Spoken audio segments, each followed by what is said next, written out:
This is Audible. Audible Studios presenta Colmillo Blanco, escrito por Jack London y leído por Arturo Mercado Jr. La loba. Por el cauce helado de un río, bajaba con dificultad una hilera de 6 perros arrastrando un trineo. Bill y Enrique, 2 aventureros, lo siguieron por el camino cubierto de nieve. El trineo llevaba un ataúd con el cadáver de un tercer compañero, un lord de la nobleza, que no había aguantado esta clase de vida tan agitada. Detuvieron la marcha y acamparon al acercarse la noche. Prendieron una gran fogata para alejar a los lobos. Comieron pescado seco calentado en las brasas y trataron de descansar. Oyeron un aullido, después otro y otro más. Eran lobos que se acercaban a buscar comida. Había que echar más leña en la hoguera para quedar protegidos. Esto pasaba noche tras noche, y más de una vez veían una soberbia loba que mostraba señales de ser un perro. Un día, Bill le apuntó con su rifle, pero la astuta loba esquivó el tiro. Llegó una noche en que solo les quedaron 2 de los 6 perros con los que habían empezado el viaje, pues los otros habían aprovechado los momentos de descanso para irse detrás de la loba. Sin embargo, habían terminado tristemente en la panza de los famélicos lobos que la acompañaban. Bill no pudo aguantar más cuando se escapó el cuarto de los perros. Tomó el arma y se internó en la oscuridad para vengarse de la loba y rescatar a Oreja Cortada, su perro. Enrique se quedó muy triste cuando oyó que Bill disparaba los 3 cartuchos que llevaba y enseguida se escuchó el aullido de los lobos que, en silencio, comenzaron a saciar su hambre. Después hubo una tranquilidad misteriosa y Enrique pasó la noche sin pegar los ojos. Al levantarse, colocó el féretro del lord sobre las ramas de un abeto y con los 2 perros y el trineo caminó a duras penas durante varios días. Una noche, con muchísimo trabajo, prendió una hoguera en círculo y acurrucado con los 2 perros se quedó profundamente dormido. Cuando despertó, no creía lo que veía. Aún estaba prendida la hoguera. No se veían los lobos, pero se oía el ruido de perros con trineos y hombres quienes lo encontraron y rescataron. El cachorro gris. La primera que escuchó los ladridos y el ruido de los trineos fue la soberbia loba que, junto con los otros lobos, abandonó el lugar. La loba se puso junto al enorme lobo gris que los guiaba. Al otro lado le acompañaba otro gran lobo maduro y tuerto de grisácea melena, que también procuraba acercarse a la loba. No gruñían ni se peleaban por ser el preferido. Los pleitos se aplazaban porque apremiaba otra necesidad mayor, el hambre de toda la manada. Todos parecían esqueletos. Corrieron noche y día muchos kilómetros y la suerte les sonrió. Encontraron un gigantesco alce. Todos se fueron contra él hasta que lograron abatirlo, mientras la loba lo tenía prendido por el cuello. Ya tenían carne abundante. El animal pesaba más de 400 kilos. El hambre había terminado, por ahora. Todo era mucho comer, mucho dormir y mucho descansar. Pero esto se acabó y tuvieron que seguir cazando alguna que otra pieza que no era suficiente para todos, por lo que la manada se tuvo que separar. La jefa, que llevaba a su izquierda al jefe más joven y a su derecha a otro lobo más maduro y tuerto, se dirigió al río Mackenzie, lo cruzó y se encaminó al país de los grandes lagos. La loba se había vuelto muy agresiva, incluso en sus 2 compañeros podían verse las señales donde se habían clavado sus dientes. Y, sin embargo, nunca le contestaban de igual suerte, jamás se defendían atacándola. Entre los 2 lobos eran frecuentes las peleas en las que casi siempre llevaba el joven la ventaja. La loba no ocultaba su satisfacción al ver que se peleaban por ella. En una ocasión, el lobo joven volvió un momento la cabeza para lamerse una herida que tenía junto a la espalda. En eso, el lobo tuerto que se encontraba cerca, a traición le lanzó una mordida en la yugular. De nada le valió al otro jefe su juventud y su fuerza. El lobo tuerto no soltaba la presa, y poco a poco, el jefe joven fue perdiendo la sangre hasta quedar sin vida. Durante toda la escena, la loba estuvo sentada sobre sus patas, muy halagada por aquella batalla que daban en su honor. Era el modo de prepararse para el amor en aquel mundo salvaje. El lobo tuerto, orgulloso de su victoria, se dirigió con paso majestuoso al encuentro de la loba. Esperaba ser rechazado, pero por primera vez la loba lo recibió amablemente. Ya tenía a su compañero.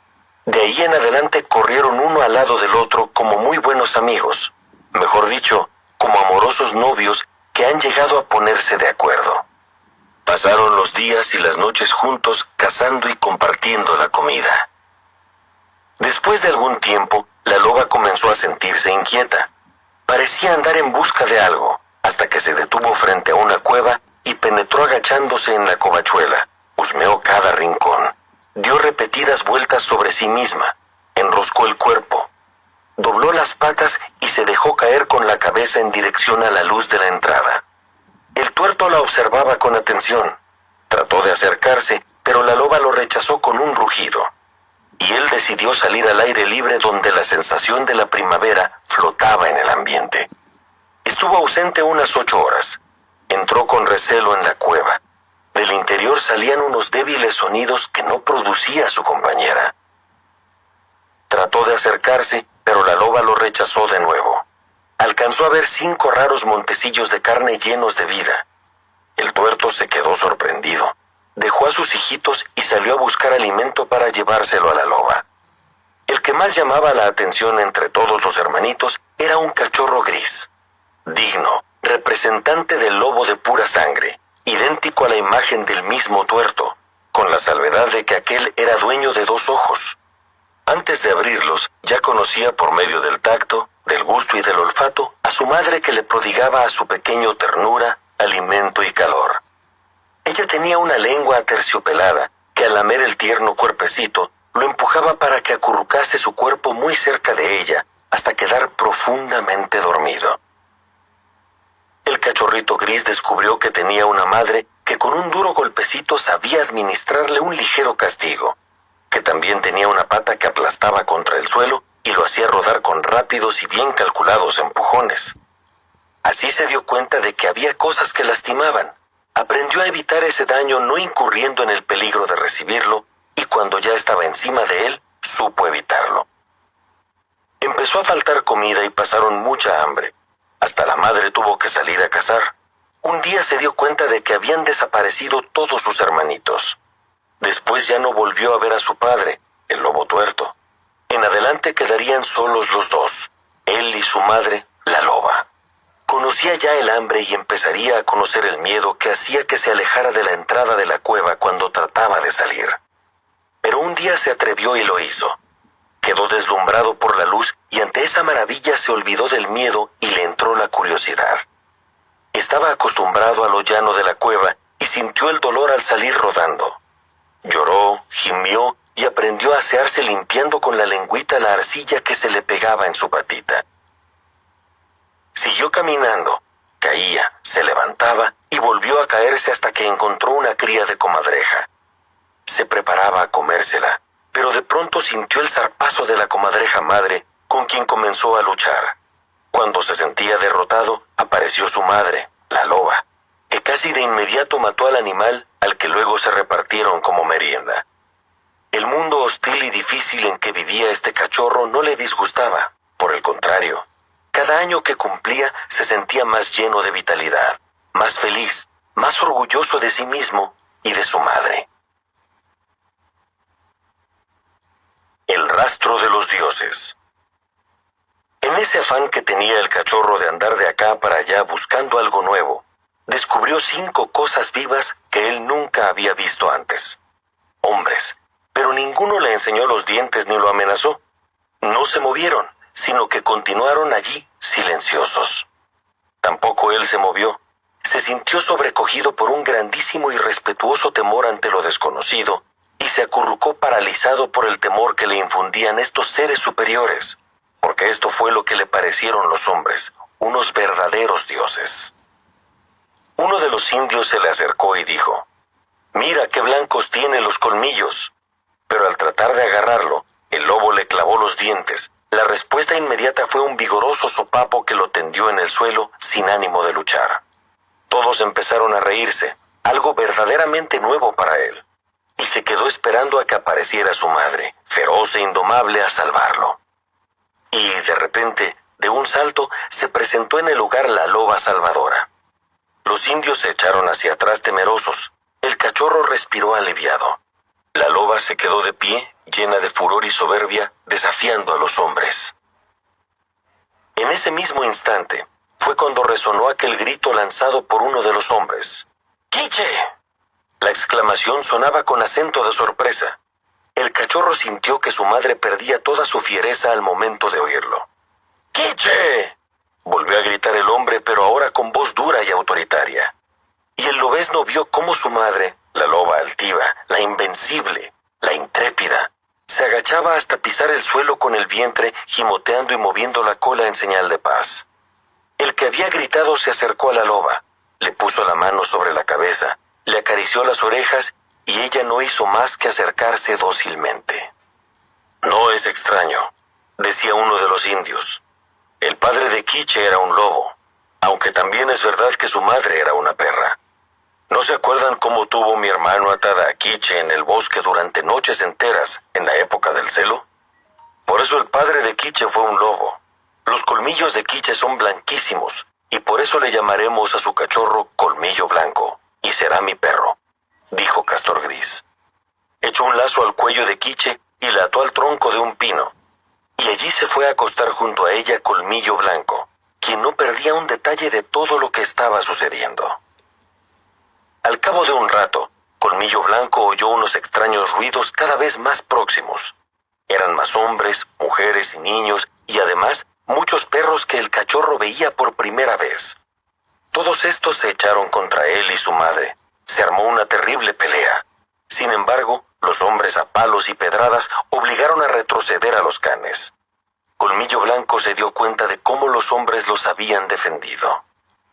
Pronto todos se pusieron en marcha hacia el valle y alguien se llevó atada a Quiche, seguida por Colmillo Blanco. La superioridad de aquellos hombres le causaba admiración a nuestro cachorro. Eran unos dioses. Sabían producir el fuego y levantar unas tiendas muy, muy altas. Se entretenía dando jalones a las telas y mordiendo las cuerdas hasta que lo sorprendían y le pegaban las mujeres y se iba corriendo a refugiarse con su madre. La inquietud propia de la edad le hacía cometer imprudencias. La primera vez que vio el fuego se acercó a lamerlo y salió volando y gimiendo con la lengua quemada en busca de su madre para consolarse. Otra vez se encontró con otro cachorrillo al que llamaban Lip Lip, algo mayor que él. Empezaron jugando y terminaron una pelea que ganó Lip Lip. Como no podía vencerlo, empezó a aprender mañas, se hizo muy astuto hasta que llegó a ganarle alguna vez.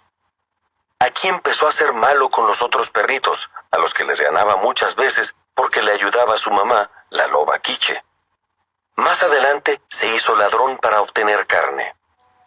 Un día Castor Gris pagó una deuda con Quiche, quedando huérfano y desamparado. Trató de escaparse por un río, pero Castor Gris lo alcanzó con una canoa, lo llevó a la tienda, lo arrojó al suelo y lo castigó severamente. No se podía levantar y Lip Lip aprovechó para morderlo, pero llegó su amo a defenderlo a base de palos y pedradas. Colmillo Blanco vio que su amo era justo porque además de alimentarlo y darle una cama y un lugar, lo defendía contra los perros que lo atacaban. Esto hizo que se hiciera soberbio y todos los perros estuvieron contra él. Seguía con sus raterías y no lo querían las mujeres porque les robaba la carne. Aprendió a pelear y un día asesinó a un perro. En el campamento lo querían matar, pero su amo lo encerró en su tienda para protegerlo. Por eso respetaba a su amo. Sin embargo, su amo no llegó a ser cariñoso con él. Se quedó en ser justo. Nunca recibió amabilidad ni cariño, por lo que él tampoco fue amable con nadie. Se hizo más listo y más rápido que los otros. Era el más veloz en las carreras, el más destructivo y el más cruel. Era toda una pieza, pero también era el más inteligente. Se levantó el campamento y lo hicieron tirar del trineo con otros cachorros por primera vez. Estaba contento, no se mostraba tolerante con sus compañeros y los obligaba a que lo respetaran en todo momento. Se había convertido en un odioso tiranuelo. Además, al jalar del trineo, había desarrollado mucha fuerza. No tenía cariño a Castor Gris, lo reconocía como su dueño, Lo consideraba un hombre justo y admiraba su superioridad de Dios. Un día se atrevió a morder a un muchacho que lo provocaba y corrió a esconderse con su amo, quien lo protegió de los que se querían vengar de él. Colmillo Blanco se le pegaba defendiendo todo lo que sabía que eran sus pertenencias. Un día salvó de un peligroso asaltante al hijo de su amo y éste ordenó que le dieran al cachorro una doble ración de carne. Había como un pacto tácito entre los dos. El amo le daría alimento, calor y protección, y Colmillo Blanco cuidaría lo que era de su propiedad y lo obedecería. Y volvieron unos tiempos muy malos en los que había mucha hambre y hubo peleas por la comida. Colmillo Blanco se dio cuenta en ese momento de que ya no había ni entre los jóvenes ni entre los mayores quien se atreviera a pelear con él, lo que aumentó su orgullo y su confianza en sí mismo.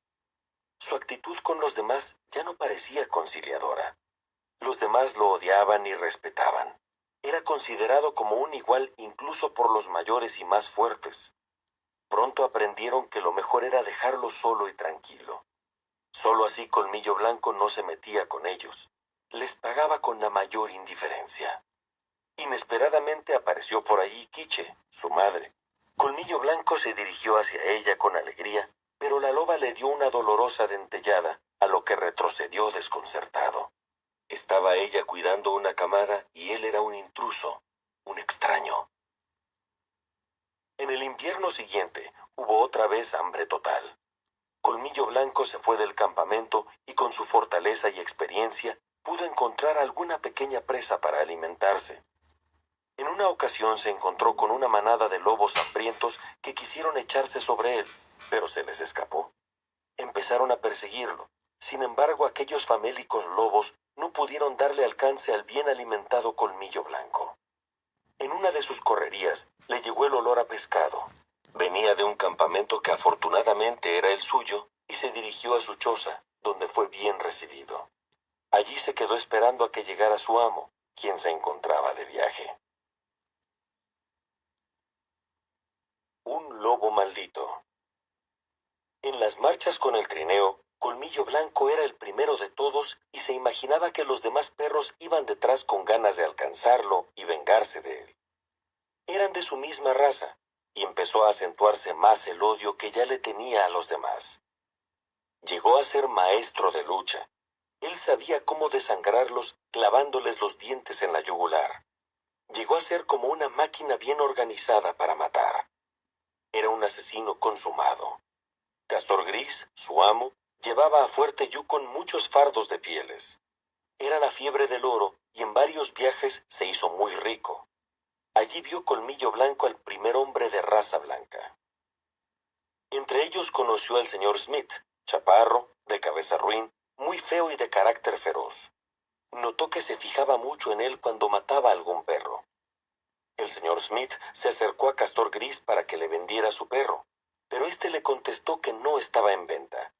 Smith empezó a venderle botellas de licores y vino hasta que Castor Gris llegó a ser un alcohólico.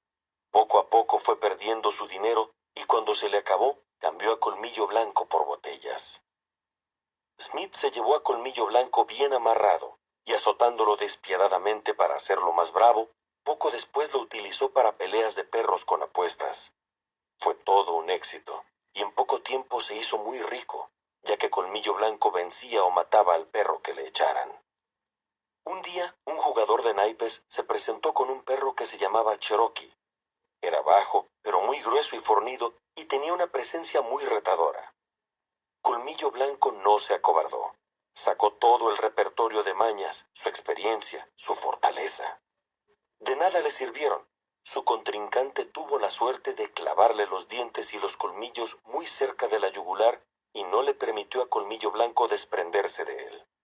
Cada segundo que pasaba podría significar no solo la derrota, sino la muerte para él. El señor Smith, al verlo tumbado en el suelo, empezó a patearlo salvajemente frente a las protestas del público. En ese preciso momento llegó el señor Scott, un alto técnico de las minas de oro, y al presenciar semejante espectáculo, le propinó un potente puñetazo al señor Smith que lo derribó. Minutos después, dio permiso a Scott para que se llevara a Colmillo Blanco. Scott se lo llevó medio muerto y como pudo hasta su casa. los cuidados recibidos, Colmillo Blanco se fue reanimando, pero seguía tan furioso o más que nunca por la dolorosa humillación de las heridas que había sufrido. Todos los esfuerzos del señor Scott para amansarlo fueron en vano. Entraron a funcionar dos virtudes, la paciencia y la perseverancia, junto con palabras amorosas. Con tono amable y cariñoso, logró que aceptara un trozo de carne y otro, hasta que dejó de morder. Luego siguió con golpecitos cariñosos. Además, le restregaba suavemente las orejas y se notaba la satisfacción de Colmillo Blanco. Iban pasando los días. Se notaba su mejoría. Poco a poco se transformaba del lobo de pelea en un perro agradecido y amoroso con su nuevo amo. Un día el perro vio que preparaban maletas, las ponían en un coche y se iba su amo. Como al día siguiente no regresaba, lo invadió la tristeza y no probó bocado hasta que su amo volvió y lo recibió con grandes muestras de alegría. En adelante, cuando salía su amo, permanecía sentado sobre sus patas hasta que aquél regresaba. El lobo bendito. Colmillo Blanco conoció bien las costumbres de la casa. Estaba contento y a gusto, pero no se sentía seguro. Un día que se hacían preparativos de viaje, estaban apilando maletas cerca de la puerta. Se veía triste y preocupado. Uno de los empleados del señor Scott le comentó a este que si se iba a California y dejaba a Colmillo Blanco, el perro se moriría de tristeza. El señor Scott quería mucho a su perro, lo sentía mucho, pero no podía llevárselo. Cuando llegó el fatal día, subieron las maletas anticipadamente al barco. El empleado cerraría la puerta de atrás de la casa y ellos dos saldrían por la puerta principal. Les parecía que todo estaba bien planeado. Grande fue la sorpresa que recibieron al subir a la cubierta. Allí, escondido entre los pasajeros, se encontraba Colmillo Blanco con la cara y la espalda manchadas de sangre. Estaba visto que dando un brinco había pasado a través de los vidrios de una ventana. Todo esto convenció a Scott de que debía llevarse al perro consigo. Le acarició su cabeza y le curó sus heridas. Al llegar a San Francisco, California, el perro se admiró de lo que sabían hacer estos dioses. Grandes edificios, calles llenas de carromatos, autos y tranvías. Lo subieron a un camión con las maletas. Al poco tiempo observó que el paisaje cambiaba. Se volvió verde, tranquilo y tenía frondosos árboles. No le gustó la gente que iban encontrando. El papá de Scott, que era juez, la mamá, la esposa, sus dos hijitas.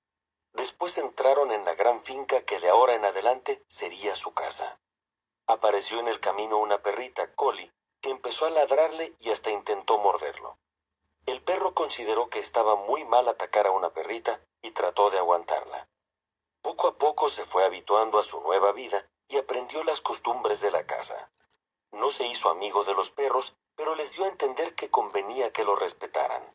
Solo llegó a intimar con su amiga, la bella Collie, y de vez en cuando jugueteaba con ella. Todos en la casa llegaron a querer al nuevo perro, y aunque ahí la vida era muy complicada, se puso pronto al día. Vio el respeto que todos le guardaban al juez y él hizo lo mismo. Cuando su protector y amigo montaba a caballo, él lo acompañaba. Un día se cayó del caballo y quedó mal herido. Como no se podía mover, Colmillo Blanco corrió a la casa grande y jaló la ropa de los que ahí estaban, como queriendo que lo siguieran. Al fin le hicieron caso. Los llevó a donde se encontraba herido el señor Scott. De aquí en adelante, todos lo quisieron mucho más. En sus ratos libres, paseaba por la finca con la perrita Collie. Era lo que había hecho su mamá loba con su papá, el perro tuerto. Una noche, se escapó de una cárcel de alta seguridad un gran asesino, Jim Hall, que había sido condenado por el juez Scott y quien había amenazado de muerte cuando pudiera vengarse. A partir de ese momento, la esposa del juez se preocupó mucho. Empezó a abrirle la puerta de la casa a Colmillo Blanco para que durmiera dentro y le abría al amanecer para que saliera. Estaba encantado con la consideración que le tenía la señora del juez. Una noche, Colmillo Blanco escuchó pasos en la casa. Era Jim Hall. El perro se lanzó sobre él, y después de una gran lucha, lo mató rasgándole la yugular. no sin antes recibir 3 tiros que lo dejaron moribundo. Así, Colmillo Blanco había salvado a su dueño, y fue tanto el agradecimiento de los familiares que hicieron todo lo posible por ayudarlo a sanar. Sin embargo, siempre les quedó una duda: si Colmillo Blanco se había salvado debido al cariño que vio en todos ellos o por los cuidados de los buenos veterinarios que lo atendieron. Pasados unos meses, ya curado del todo, la familia llevó a Colmillo Blanco a pasear al aire libre. Y como en procesión, todos muy agradecidos, lo llevaron al establo donde estaba Colly rodeada de cachorritos. Colmillo Blanco no salía de su asombro.